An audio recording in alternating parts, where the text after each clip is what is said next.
Om Namo Bhagavate Vasudevaya. Om Namo Bhagavate Vasudevaya. Om Namo Bhagavate Vasudevaya. So, my lecture tonight is from the Srimad Bhagavatam, and the topic is how the devotee, even if the devotee falls down, the devotee does not fall down like the non-devotee. And these verses of Srimad Bhagavatam will explain this to us very simply. The first two verses are from the 11th canto. It is a discussion between Krishna's father, Vasudeva, and the great saint Narada Muni. Narada Muni is also here in this temple as Srivas Thakur, appearing in the Chaitanya Leela. So Vasudeva is asking questions of Narada, and in the course of that, Narada tells another discussion between a king Nimi and the 9 transcendental sons of Rishabdev, known as the Nava Yogindras. So let us now hear this verse. I'd like to chant the Sanskrit because chanting of Sanskrit verses is purifying. Devarshi bhutapta nirnang pratninang nakinkoro nayam rine charajan sarvatmanaya sharanam sharanyang gato mukundang parhiritakartam. So, the particular Navayogendra, there's 9 sages. He's speaking to Nimi. O king, one who has given up all material duties and who has taken full shelter of the lotus feet of Mukunda. Can you all say that name? Very good. Mukunda means Krishna, God, is the one who gives liberation, who offers shelter to all. So one who has completely taken shelter of Krishna is not indebted to demigods, great sages, ordinary living beings, relatives, friends, mankind, or even one's forefathers who have passed away, since all such classes of living entities are part and parcel of the Supreme Lord. One who has surrendered to the Lord's service has no need to serve such persons separately.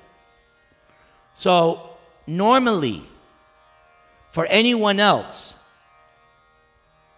every human being is indebted to the demigods who give us natural facilities, rain, sunlight, so many cosmic things. They are given to us by the demigods. We're indebted. We're indebted to the great sages because they give us transcendental knowledge. We're indebted to other living beings who render us so many services. One should not be an ingrate. We're indebted to our relatives, friends, and our forefathers. But if you take full shelter of Krishna, if you become a fully surrendered soul, then you're not indebted to anyone. So this statement is very, very encouraging, especially for someone who's on the fence. Meaning, should I surrender to Krishna, or should I do this? What about this obligation? What about this statement here should make it very, very clear. By surrendering to Krishna fully, everything is taken care of. For me personally, not this particular verse, but a similar statement that I had read in Prabhupada's Krishna book also convinced me, because I was also on the fence. And I was thinking, but I have this obligation, I need to do this. But in that one sentence, Prabhupada was more or less paraphrasing this, that just by fully surrendering to Krishna, everything is taken care of. So that's the first idea, that don't worry. As Krishna says in the Bhagavad Gita, Ma Shucha. Can everybody say that? That has three meanings. Don't worry. Don't hesitate. And don't doubt.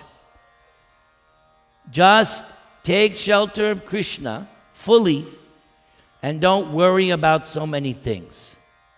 Just surrender to Krishna. And of course, in front of Sri Panchatattva, Sri Panchatattva has taught that surrender to Krishna is very easy. This nice devotee here is doing it right now. She has her hand in her bead bag and she is chanting Hare Krishna. That is the easiest, simplest way to surrender to Krishna. So let's all do that. Hare Krishna, Krishna Krishna, Hare Hare, Hare Rama, Rama Rama, Hare Hare.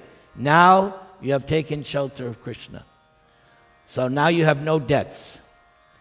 Good luck trying to tell that to the government. But according to Srimad Bhagavatam, you are free from all debts if you fully take shelter of this chanting of the Hare Krishna Mahamantra. Now in the very next verse, Narada Muni, through the words of this Karabhajan Rishi, gives us some more insight. This is also a very nice verse. Svapadamulam bhajata priyasya Chaktanya bhavasya hari paresha Vikarma yachchopatating katanchid Dhunoti sarvang hridisannivishta. So what does this verse say? One who has thus given up all other engagements and has taken full shelter of the lotus feet of Hari, everybody say, Hari. The Supreme Personality of Godhead, is very dear to the Lord. So that's the first thing here. First of all, this name Hari, one more time. Hari. This name Hari means that God is so nice that if you surrender to Him, He takes away those things which are preventing you from advancing closer to Him. Krishna will help you. He'll help the devotee, and He removes those things which are causing you impediments. Now, sometimes there's a problem, because sometimes we're attached to the very things which are impeding our spiritual life. And that's when we have a problem. Because we are attached to them and Krishna is removing them, we think, wait, why is Krishna being mean to me? No, Krishna's not being mean. He's removing those things which I'm attached to, but actually it's not really helping me. A nice example I learned 30 years ago. The gorilla in the forest. The gorilla likes nuts, likes to eat nuts. So the hunter gets a pot and fills it with nuts. And the gorilla grabs the nuts, and because the pot is made in such a way, he can stick his hand in, but if he grabs the nuts, he can't get his hand out of the pot. So he's caught. The only way to get free from the pot, let the nuts go. So those nuts in the pot, those are our material attachments, And those material attachments are preventing us from getting closer to Krishna. So this name, see, some people, not you, other people, they don't like this name Hari. Because they think, Hari, no, he's going to take everything away from me. My car, my house, no. Krishna is only going to take away those things which are preventing you from coming closer to him. So don't be afraid of this name, Hari, everybody. Very nice. So you want to get dear, you want to become dear to Hari, you become a surrendered devotee. Indeed, now this is the part. The verse continues, indeed, if such a surrendered soul accidentally commits some sinful activity, because that happens, even though you are a surrendered soul and you're trying hard, sometimes it happens, you become involved in some sinful activity. The Supreme Lord, who is seated in everyone's heart, immediately takes away the reaction to such sin. Now that is beautiful. This is why I love Krishna, this conception of God. Some religions, they have a conception of God very vindictive. I will smite thee down. Some religions have that very angry God. I like this conception of God much better. Loving, see? He dances. He plays a flute. He's youthful. He's not an old man with a beard, sitting on a throne, condemning. No, this conception of God is a loving, joyful. So just see, you've surrendered to Krishna. You may commit some sin accidentally. It's not that Krishna kicks you out, go away. No. What does it say? He immediately takes away the reaction to such sin. Now, my spiritual master Prabhupada, he also talked further on this point, because someone might think, oh, pretty good. So Prabhupada used to tell us, he would say, one time, you're excused. 2 times, you're excused. 3 times, you're excused. But if it becomes a habit, if you're thinking that now I have a credit card and now I can do anything I like and Krishna will forgive me. So Prabhupada said a few times you're forgiven. But after some time, if it becomes a habit, then Krishna will smack you in his own way. Unfortunately, I'll be very honest, I have experience of this. I must confess. So I speak from experience. So, but the point is that if we remain sincere, if we remain serious, then Krishna will always give you another chance. And that's yet another nice concept of Krishna consciousness. Some religions, they say you have one life, and after that, you're eternally damned or eternally liberated. But in Krishna consciousness, even if you go to hell, you'll always get yet another chance to rectify. Even if you're Donald Trump, even if you're the worst person on the planet, even if you're the most sinful person, and you have to go to hell for thousands and thousands and thousands of years, in this philosophy, it may take thousands of lifetimes, but one day you get to be a human being again. And as a human being, you can settle all accounts with the Corleone family. you can finish up. You got that one, huh?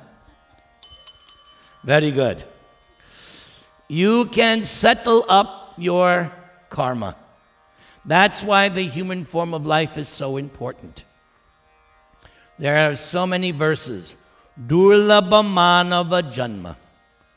Human birth is rarely gotten. There are 8,400,000 different kinds of bodies. And according to Lord Chaitanya, Brahmanda Brahmate Kona Bhagavan Jeev, life is like a Ferris wheel. Sometimes you're at the bottom. Sometimes you're at the top. Sometimes you're at the rotating. Different lifetimes, going up, going down, staying the same. But in the human form of life, you have a chance to finish up. And that is the message of Srila Prabhupada's movement, ISKCON. The main message of Srila Prabhupada's movement: join this movement, settle up the score, and go back home, back to Godhead. Who would like to do that? Who wants to come back and take birth again? Very good. You have all passed your examination. Excellent. If you're all convinced that I want to finish up in this lifetime, you're in the right movement, because that's what this movement is about. Going back home, back to Godhead. And I can show you, I have it in my computer, letter after letter after letter. Prabhupada is writing. Chant 16 rounds. Follow the, how many principles? 4, not 3.5. 4 regulative principles. And you will go back home, back to Godhead in this lifetime. Wow, this lifetime. All I have to do is be a good boy, chant Hare Krishna, stay away from Maya, and just chant Hare Krishna sincerely. And Prabhupada is saying, you can go back home, back to Godhead in this lifetime. All in favor say Hare Krishna. Good. Okay, now we have some more from Narada Muni. Seems Narada Muni is keen on this point.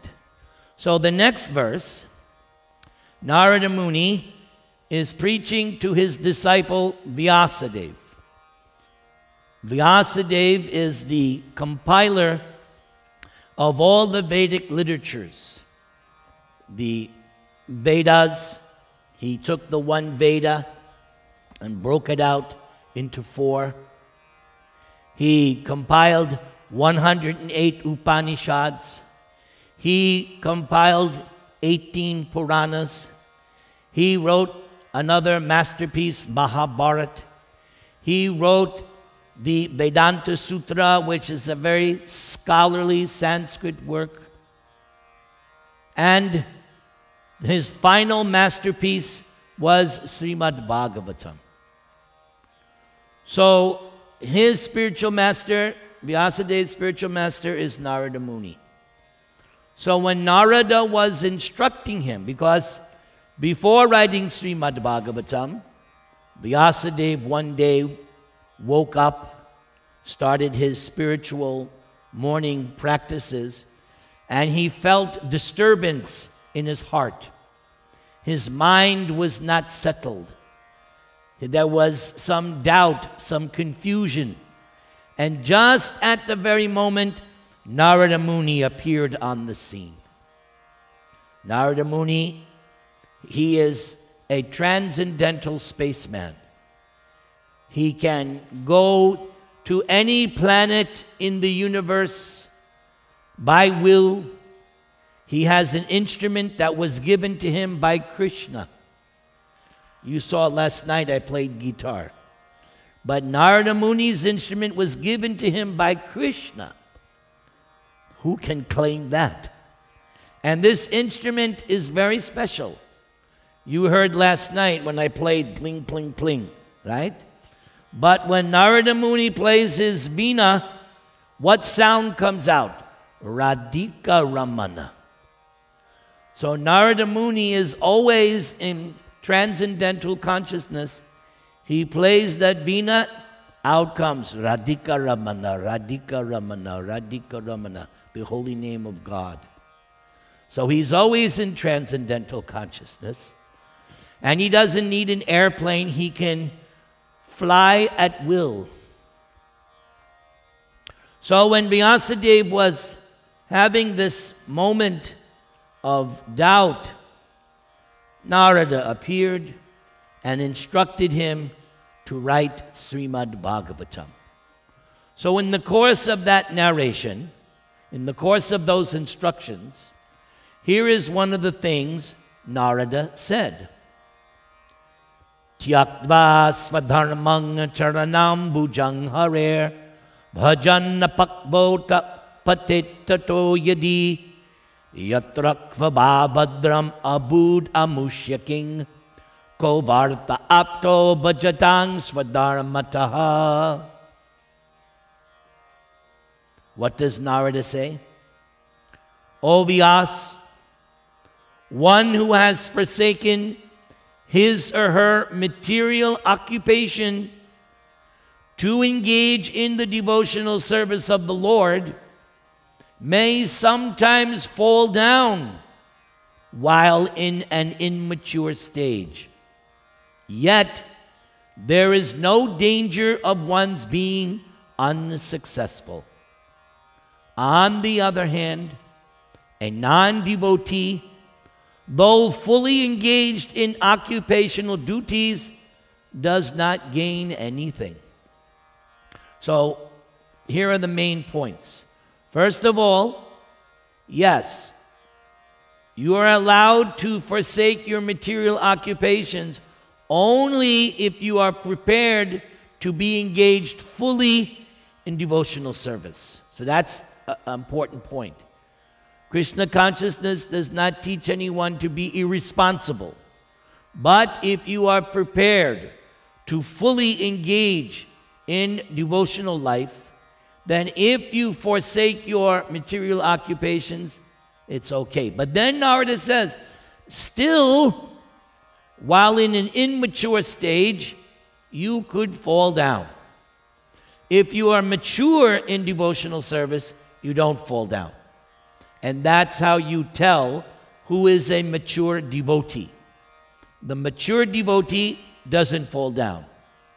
An immature devotee will have an occasional fall down. But a solid, mature devotee, there's no fall down. But Narada is saying, while you're in an immature stage, there is no danger of one's being unsuccessful. Now, someone may be doing their material obligations very nice. They may be a very respected person in society. They may be an ideal husband, ideal wife, a very nice citizen. But Narada is saying, yes, but where is their Krishna consciousness? Where is their devotional service? Yes, they are doing their material activities very nice, but without Krishna consciousness, they're not making any spiritual advancement. And the whole purpose of life is to make spiritual advancement. That's the purpose of life. In the opening statement of the Vedanta Sutra, Atato Brahma Jigyasa. The purpose of human life is to inquire about God. To inquire about what is my relationship with God? What is the real feature of this cosmic manifestation? How does it all fit in? And the key thing, who, what is God? That is what human life is all about. The animals, they can't do that. How many animals you see sitting here for the class? They can't. They can't. But human beings, why? They have higher brain substance. They have higher intelligence. Especially those who come to this class, creme de la creme. No, I'm not just trying to flatter you. Anyone who sits in a class like this is confirmed by Krishna in Bhagavad Gita. Out of thousands among men, you might find one interested in self-realization. How many people you know that are interested in self-realization? Maybe you know a few, right? Then Krishna says, and out of those few, even those who have actually realized the self, hardly one tries to understand me. So, a devotee is very, very rare. And because you are very, very rare, I have to offer you respects. Vancha kalpatarubhyascha kripa sindhubhyaya bacha patitanang pavanebhyo vaishnavebhyo namo namaha. Because a devotee is very, very rare. Last night, I was at my friend Kalpesh's house, and I was relating some understandings I had first coming to Krishna consciousness. And for the first 23 years of my life, I felt like I didn't fit in the world. I was surrounded by people, and I just didn't feel like we're not on the same planet. I never felt comfortable. I never felt I had a real friend. And definitely, I wasn't finding love, not with Michelle, not with Dina, not with Linda. I was looking for love, but all I was doing was singing the blues.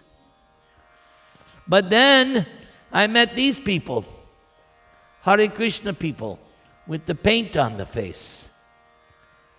They looked like a Martian. I remember I'm walking down the street. I was going to go to a recording session in New York City, and I had my guitar in my hand. All of a sudden, there was this Martian in orange robes and a shaved head and this paint on his face. And he just came out of nowhere, and he handed me a card and disappeared on his spaceship.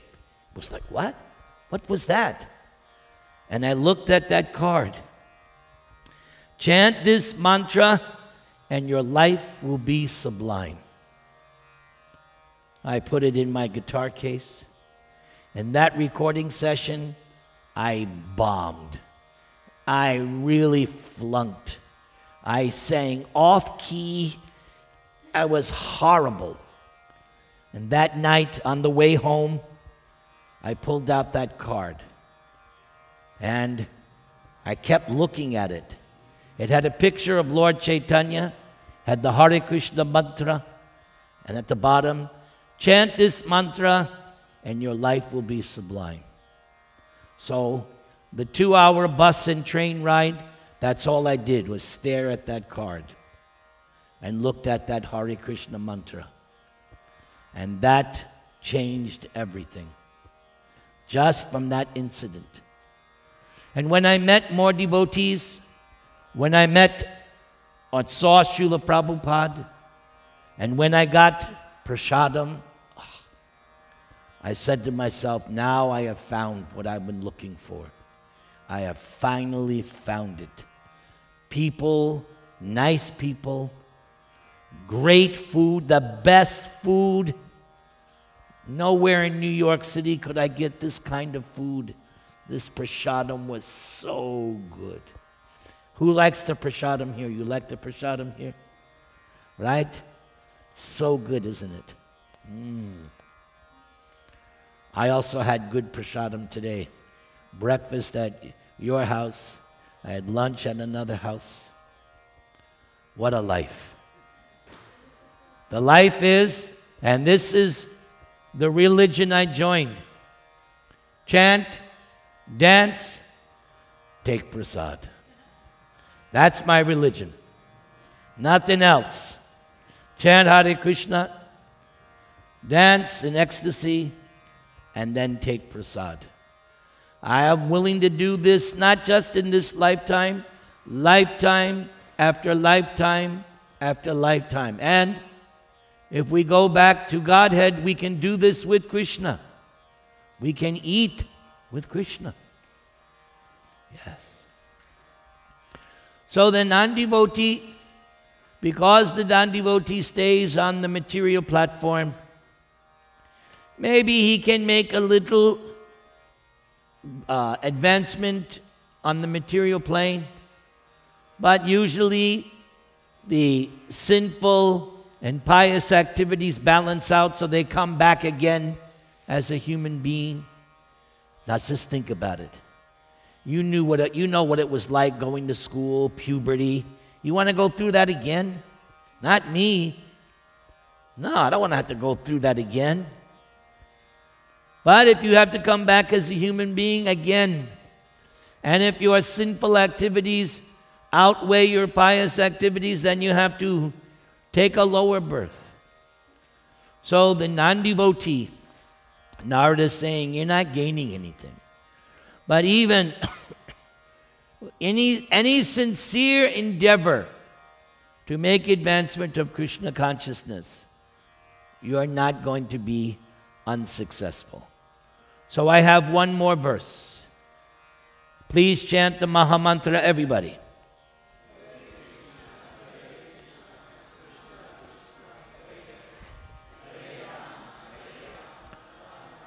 So this final verse for tonight is in the 10th canto of Srimad Bhagavatam.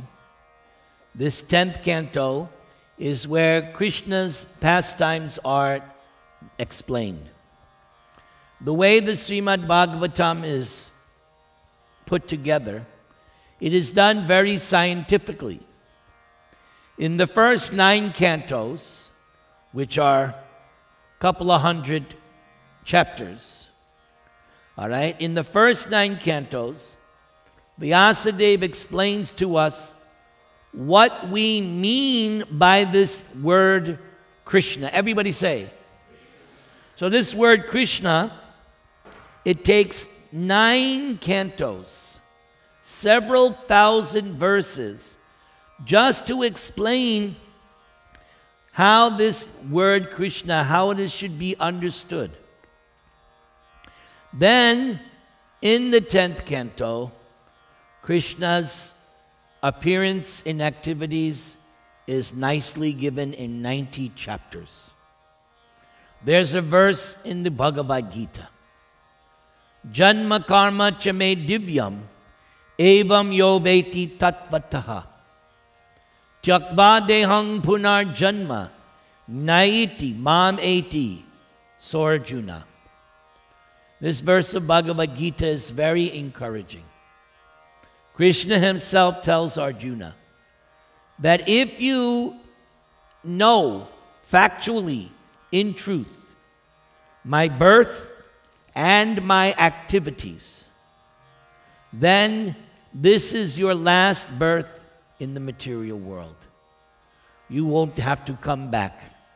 You will come to me. You will come to my abode. Here's a picture of Krishna's abode. Look how nice it is. There's no smog, no politicians. There's beautiful trees, beautiful Yamuna. There's music, there's food, there's dancing, there's cows, there's birds. Such a beautiful scene. Krishna is inviting you to go there. By this Hare Krishna mantra and movement, Krishna is inviting you. Come, join me. There's room for you. You know, some people in LA on Friday, Saturday nights, they go to the clubs and sometimes there's no room. Sorry, no more room. But not in Krishna's abode. Krishna's abode, there's always room for one more. And Krishna, why? because it's unlimited. And Krishna is inviting you. And Prabhupada himself, I have the tape. I can play it on my iPod right here. Prabhupada says in this one recording that the goal of this Krishna consciousness movement is to join this scene. What is this scene? This is Krishna dancing with the gopis. Prabhupada is saying to become one of the gopi janas. You see the gopi janas? Huh? You can become one of the gopi janas. When I hear this kind of thing, I become very, very enlivened. Yes, sign me up. Where's my passport? I'm ready to go. So so Krishna is saying, if you know the truth about my birth and activities, you can come to my abode at the end of this life. So therefore, this 10th canto of Srimad Bhagavatam is all about that verse of Bhagavad Gita. Janma karma cha me divyam. This Sanskrit word, everybody say divyam. Divyam means divine or transcendental. So that's a good way to memorize it. Divyam, divine, very similar words. Divyam, divine. That's how you learn to memorize Sanskrit. You make some kind of association. So, in these 90 chapters of the 10th canto, beginning with before Krishna's birth and Krishna's birth, and as he matures, just have to read that and try to understand it. So that's, for me, that's my favorite. You can either read the 10th canto, or Prabhupada has put it in a very nice form known as the Krishna book. That was the book that convinced me. That night, I was in Columbus, Ohio, and I was totally miserable. Midnight. I was so miserable. And I had gotten the book in the bus terminal. So I said, where's that book? So I sat down and read chapter 1, chapter 2, chapter 3. By 3 o'clock in the morning, I had finished chapter 6. I closed the book. I'm joining Prabhupada's movement. That's how powerful that book is. And Prabhupada even said, anyone who reads this Krishna book will become a devotee. So if you have Krishna book, or you don't have Krishna book, get this Krishna book. I read it every year. I have to read Krishna book. And it makes me feel so nice reading about Krishna. So this verse, this last verse, is when Krishna is in the womb of his mother Devaki. And this time, because when Devaki was married to Vasudeva, her brother Kamsa was driving the chariot after the wedding. But on the way, Kamsa was driving the chariot for Vasudeva and Devaki, and Kamsa heard a voice, Kamsa, you fool! The 8th child of your sister will kill you. When Kamsa heard that, he let go of the horses. He grabbed Devaki with his left hand, pulled her hair. With his right hand, he pulled out his sword, and he was going to slice her head off. But Vasudeva, very, very smart, he immediately started to speak to Kamsa very calmly. He didn't go, hey, boot! No, very calmly. And first he gave reasons. Kamsa, you don't want to do this. It's not good for your reputation. You're not supposed to kill a woman in Vedic culture. What will people say? But Vasudeva could see it was not changing his mind. Kamsa was still going to kill Devaki. So then Vasudeva thought, okay, Kamsa, The omen said 8 children. Maybe she won't even have 8 children. I tell you what, any child Devaki gives birth to, I'll hand over to you. You can do what you like. So Kamsa was convinced because Vasudeva was a man of his word. Vasudeva was not like Kamsa. Kamsa's word you could not trust. But a person like Vasudeva, you could trust him because he was a good person. So hearing from Vasudeva, Kamsa decided, okay, not to kill his sister.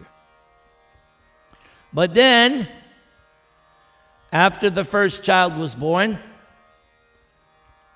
Vasudeva kept his promise. Here, Kamsa, here's my first son. And Kamsa, by this time, he became a little nice. He said, actually, I'm not worried about this son. It's your 8th son. You can keep your son. So Vasudeva was thinking, wow, look what I've done. I've saved Devaki's life, and I've saved my first son. But then somebody spoiled everything. Narada Muni came. And Narada Muni wanted to stir the pot. Because Narada Muni wanted Krishna to come as quickly as possible. So Narada Muni comes in, and he comes to Kamsa. He says, Kamsa, you know, in your previous life, you were a demon. And you were killed by Vishnu. And Kamsa, because Narada can see past, present, and future. He's that kind of sage. He can see the future. So Narada told Kamsa, Kamsa, just as you were killed in your previous life, Kalanemi, you were killed by Vishnu. In this life, Vishnu is going to kill you again. So after hearing this from Narada, Kamsa killed the first child of Devaki and 5 more. So first 6 children of Devaki were all killed by Kamsa because of Narada. What Narada said, I want to make Krishna come sooner, so the more sinful Kamsa becomes, the sooner Krishna will come. So when the 7th child came to Devaki, Devaki appeared to have a miscarriage. But what actually happened was Balaram was transferred to the womb of another wife of Vasudeva, known as Rohini. And so Balaram appeared in Vrindavan as the son of Rohini, but originally he was the son of Devaki. So when Devaki was pregnant now for the 8th time, this is the one, because the omen said the 8th child. So when Devaki, now by this time, Kamsa had imprisoned Devaki and Vasudeva. He kept them in iron shackles. They were in prison under house arrest. And they actually had shackles on. So Devaki, she is having the Supreme Lord in her womb. The demigods, Brahma, Shiva, all the demigods would sometimes come to her invisibly just to encourage her. So one time when they came, they offered prayers to Krishna in the womb of Devaki. It's a very nice chapter. And the prayers of the demigods, very high philosophy, very nice. You have to read it very carefully, slowly, because it has deep philosophy. But here is one very nice verse from the demigods. Tata nate madhavata vakakvachid prashanti margatvai baddhasaurida tvaya bhrigupta vicharanti nirbhaya vinayakani kapamurdhasa prabho. Oh Madhava, everybody say. So Madhava means that Krishna is the husband of the goddess of fortune. Madhava. So the demigods say, if devotees completely in love with you, if they sometimes fall from the path of devotion, they do not fall like non-devotees. Why? For you still protect them. Again, this goes back to what I said at the very beginning. This is why I love the Krishna conception of God.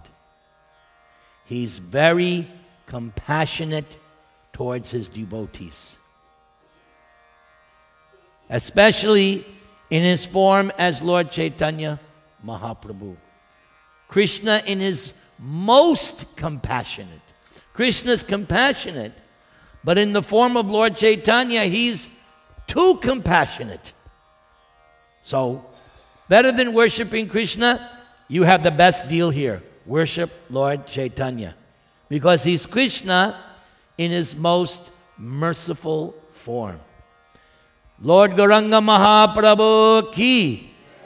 So, the demigods say, if devotees sometimes fall from the path of devotion, still they do not fall like non-devotees, for you still protect them.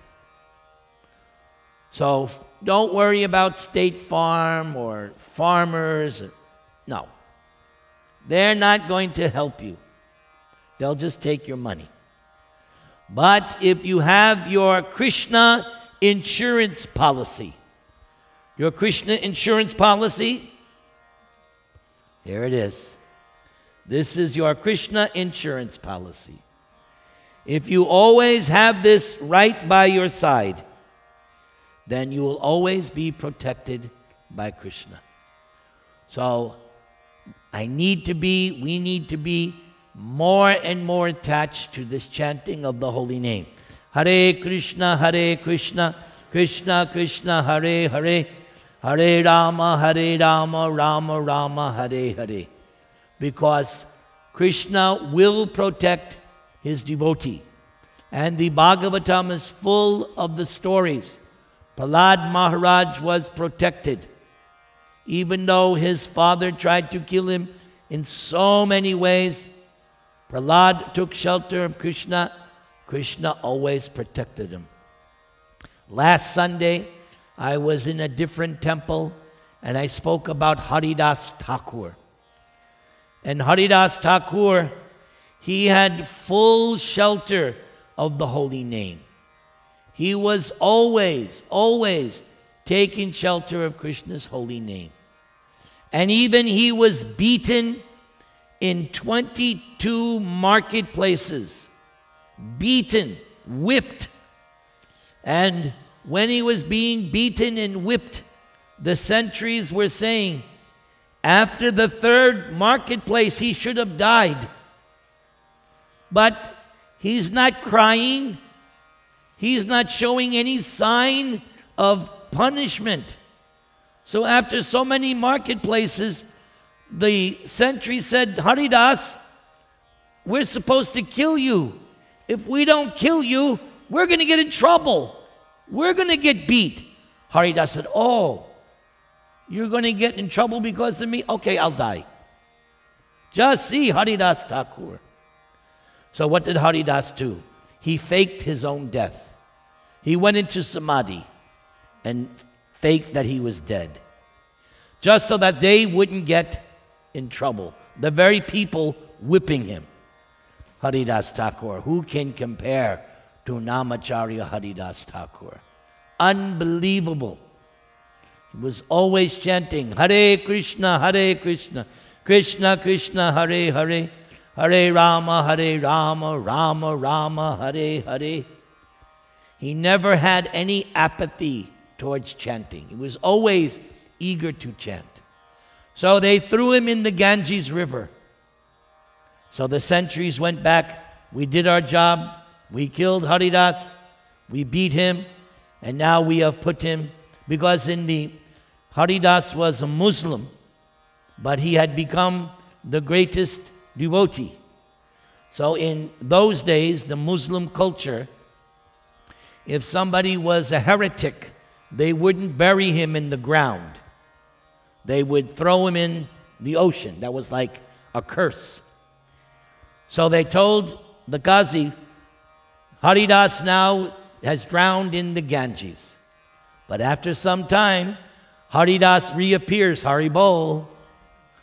And the Qazi could see, oh, your God must be the real God.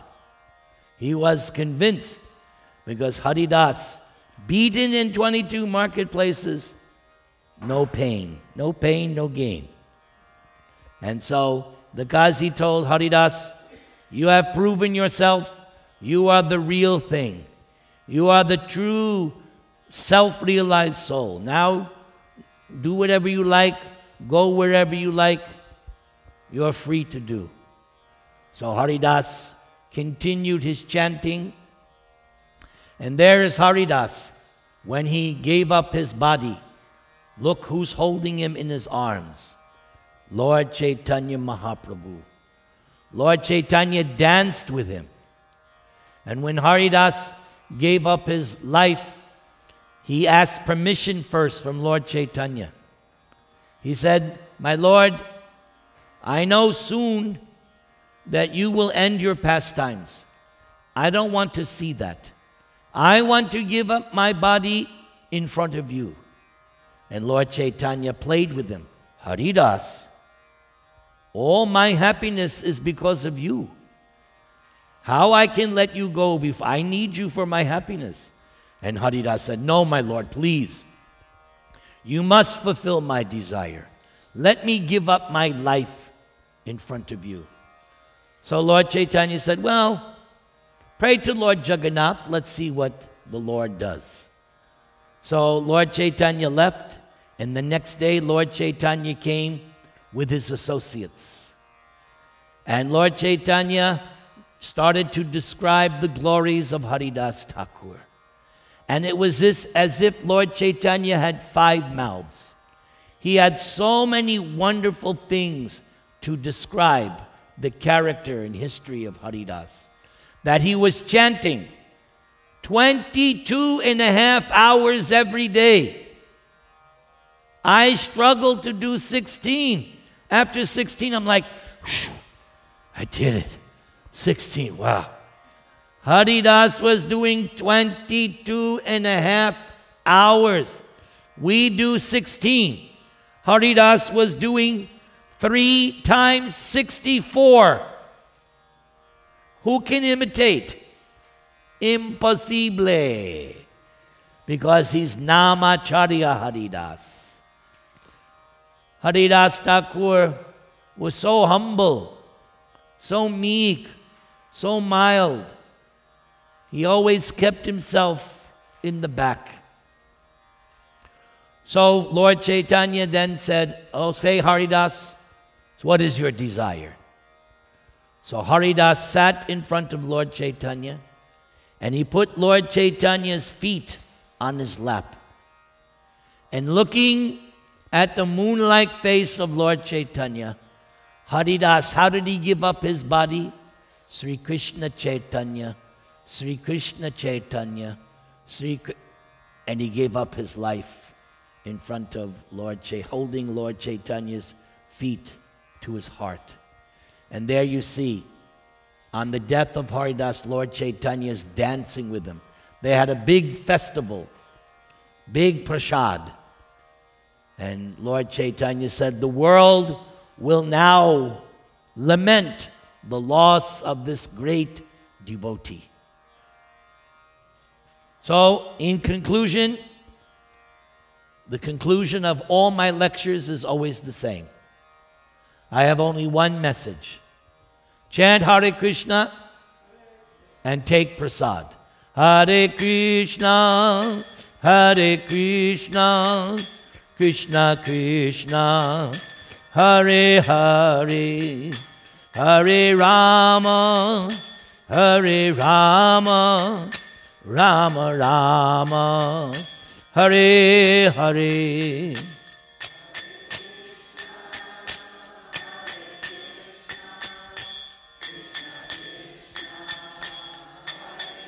Should I stop?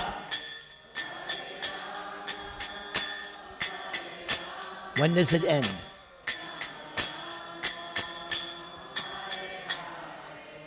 What time is RT? 6:30? What's that? All right.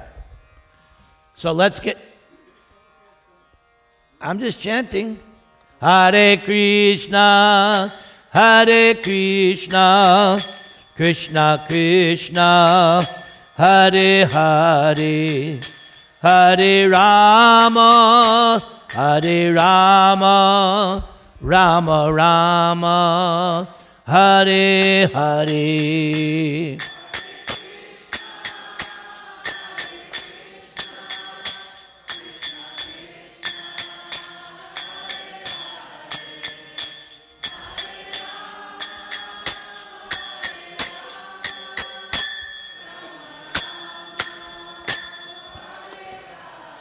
Thank you so much for listening. Thank you for tolerating me. And please forgive my offenses. Hare Krishna.